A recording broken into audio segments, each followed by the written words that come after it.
an Ethiopian wolf. She leads a pack of 9, 3 daughters, 4 sons, and her current mate. These wolves are sociable, affectionate, and all fiercely loyal to Tar. Tar's got 3 new pups. With her pups taken care of, Tar's success has been hard-won.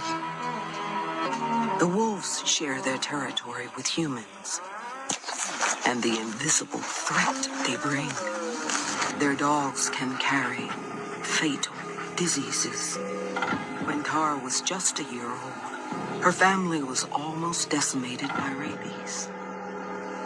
She was the only female to survive. Tar didn't choose to lead, but she rose to the challenge. And during the longest reign of any wolf in these mountains, she's brought her pack back from nothing.